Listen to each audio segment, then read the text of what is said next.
اللہ نے قرآن میں کہا ہوا ہے کہ میں کبھی کسی قوم کی حالت نہیں بدلتا جب تک وہ قوم خود اپنی حالت بدلنے کی کوشش نہ کرے۔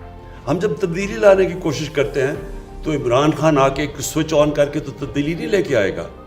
قوم کا ذہن بدلتا ہے۔ ہم اس طرح کی زندگی نہیں گزارنا چاہتے، ہم اپنی زندگی بہتر کرنا چاہتے ہیں۔ ہم بھی دنیا کے اندر ایک چھاتی نکال کے پھرنا چاہتے ہیں کہ ہم پاکستانی ہیں، ہر پاسپورٹ کی دنیا میں ہم عزت چاہتے ہیں۔ تو ایسے تو نہیں عزت آتی، عزت خوددار قوم کو ملتی ہے، سچی قوم کی عزت ہوتی ہے۔ ملیشیا اور انڈونیشیا میں جب لوگوں نے اسلام قبول کیا تو وہاں کوئی مسلمان فوج تو نہیں گئی تھی، مسلمانوں نے فتح تو نہیں کیا تھا انڈونیشیا اور ملیشیا۔ جو مسلمان تاجروں کا کیریکٹر دیکھا لوگوں نے، اتنے متاثر ہوئے کہ اس سے وہ لوگ مسلمان ہو گئے۔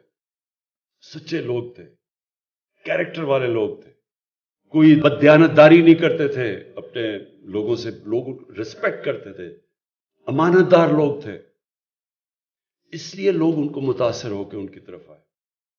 تو ہم پاکستان میں ریئلائز نہیں کرتے کہ اللہ نے اس زمین کو کیا کیا نعمتیں بخشی۔